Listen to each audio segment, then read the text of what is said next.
konstruktiv və dekonstruktiv. Yəni bu nə deməkdir konstruktiv?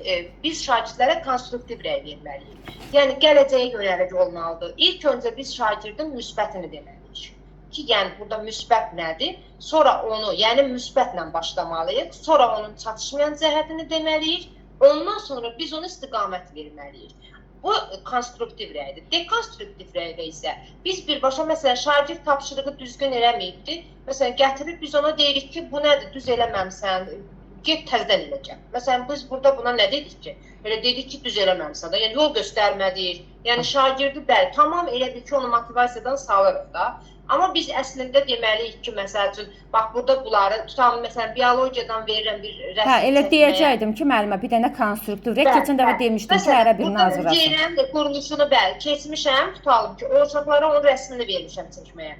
Məsələn, gətirib görürəm ki, şəkili çəkib, amma orada müəyyən elementləri çəkməyib. Deyirəm ki, məsələn, şəkili çox gözəl çəkmişəm, amma burada bir sıra, məsəl üçün, hüceyrə orqanoidlərinin şəkillərini, adlarını düzgün yazmamısan. Get kitabda rəsmi bir də nəzərdən keçir və onu yenidən düzəlt gətir. Və belə olduqda şagird gedib yenidən baxır və görür ki, orada nəyi yazmayıbdır, hansıları yazmayıbsa onu düzəldib gətirir təzdən.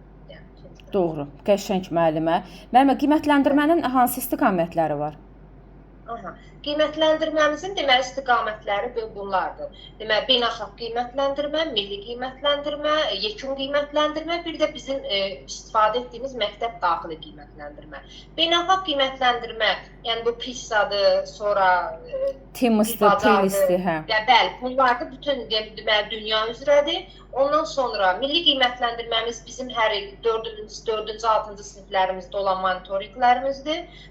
Yekun qiymətləndirməmiz isə 11-ci, 9-cu buraxılış siniflərində olan qiymətləndirmələrdir və nəhayət məktəb daxili qiymətləndirmədə bizim böyük və kiçik summativlərimizdir ki, ondan işləyirik biz daim. Tək o deyil axı, məktəb daxili qiymətləndirmənin sayı. Diaqnostik, formativ və summativ. Bəli, elə məktəb daxili qiymətləndirmə deyəndə deməyin müəllimə, kiçik summativ, böyük summativ deməyin. Eləcə summativ deyə, formativ və diaqnostik deyə bilərsiniz. Bəli, müəllimə. Müəllimə, danışığınız tamamilə düzəlib, qəşəng. Həyəcanınızı hiss eləmirəm. Amma elə bilirəm, siz əvvəl dərslərdə deyirdiniz ki, müəllimə, çox həyəcanlıyam. Xatırlasın. Olurdu müəllimə. Olurdu, məndə olurdu. Hə, olurdu. Yavaş-yavaş keçib gedir. Amma indi baxıram ki, sərbəst şəkildə danışırsınız müəllimə. Həm də müəllimə, orada fikirlərinizi də dolğun ifadə eləyə bilirsiniz. Əsas fikri ifadə etmək deyil, əsas o fikirlərinizi dolğun şəkildə ifadə etmək önəm daşıyır. Yəni bunun özü. Bir dənə nöqsanız müəllimə, danışarkən məndən belə göyə baxırsınız, ətrafa baxırsınız. O kamera bu yuxarıdadır, birdən çaşıram, aşağı baxıram, elə biləm aşağıda sizə baxıram, orada yuxarıdadır, baxmaq lazımdır. Hə, ona görə müəllimə, bax orada da danışarkən onlarla göz təması qurmanız lazımdır. Yəni ona çox önəm verin. Təşəkkürlər Püstə xanım müəllimə. Razı qaldım sizdən.